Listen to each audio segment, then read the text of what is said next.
Hello guys, welcome back to my channel easy tricks. और आज हम जानेंगे procedure to convert public limited company into a private limited company under companies act 2013। इससे पहले video में हमने बात की थी कि एक प्राइवेट लिमिटेड कंपनी को पब्लिक लिमिटेड कंपनी में कैसे कन्वर्ट किया जाता है। उसका लिंक आपको डिस्क्रिप्शन में मिल जाएगा। आइए इस वीडियो को स्टार्ट करते हैं और एक पब्लिक कंपनी को प्राइवेट कंपनी में कन्वर्ट करने का प्रोसीजर जानते हैं।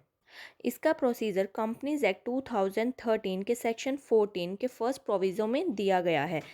जब भी हम पब्लिक कंपनी को प्राइवेट कंपनी में कन्वर्ट करेंगे तो उसके लिए सबसे पहले हमें कंपनी के आर्टिकल ऑफ एसोसिएशन को ऑल्टर करना होगा। इसके लिए हमें एक जनरल मीटिंग में स्पेशल रिजोल्यूशन भी पास करना होगा। स्पेशल रिजोल्यूशन पास करने के लिए प्रेजेंट मेंबर्स में से 3/4 की कंसेंट मिलनी ज़रूरी है, तभी स्पेशल रिजोल्यूशन पास किया जाएगा। फॉर एग्जांपल, अगर एक मीटिंग में 100 मेंबर्स प्रेजेंट है तो उस केस में मिनिमम 75 मेंबर्स अपनी कंसेंट देंगे, तभी एक स्पेशल रिजोल्यूशन को पास किया जाएगा। अगर आप प्राइवेट कंपनी की डेफिनेशन को जानते हैं तो आपको मालूम होगा कि उसमें 3 कंडीशन दी गई हैं। First is restriction, second is limitation and third is prohibition. Private company को इन कंडीशंस को फुलफ़िल करना होता है। फर्स्ट इज़, प्राइवेट कंपनी के मेंबर्स अपने शेयर्स को किसी आउटसाइडर को ट्रांसफ़र नहीं कर सकते।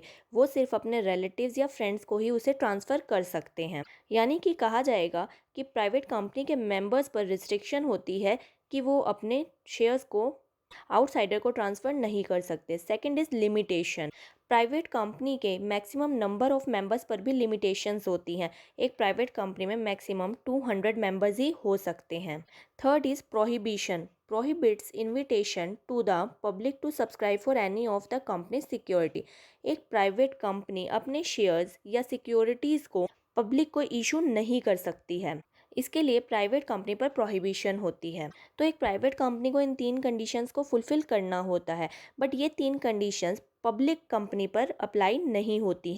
इसीलिए जब हम अपनी पब्लिक कंपनी से प्राइवेट कंपनी में कन्वर्ट करते हैं तो हम अपने आर्टिकल ऑफ एसोसिएशन में प्राइवेट कंपनी की इन सभी कंडीशंस को ऐड करेंगे। और सेम ऐसे ही अगर कोई private company public limited company में कन्वर्ट करती है तो इन कंडीशंस को रिमूव करती है।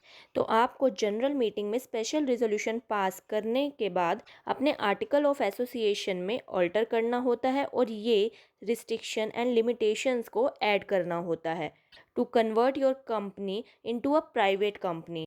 इस सभी प्रोसीजर को करने के बाद आपको एनसीएलटी से अप्रूवल लेना होगा। एनसीएलटी यानी कि नेशनल कंपनी लॉ ट्रिब्यूनल। आपको एनसीएलटी के पास कन्वर्जन के लिए अप्लाई करना होगा और जैसे ही वहाँ से अप्रूवल मिलेगा यानी कि ऑर्डर रिसीव होगा, आपको उस ऑर्डर को आरओसी के पास विद इन 15 डेज सबमिट करना होगा।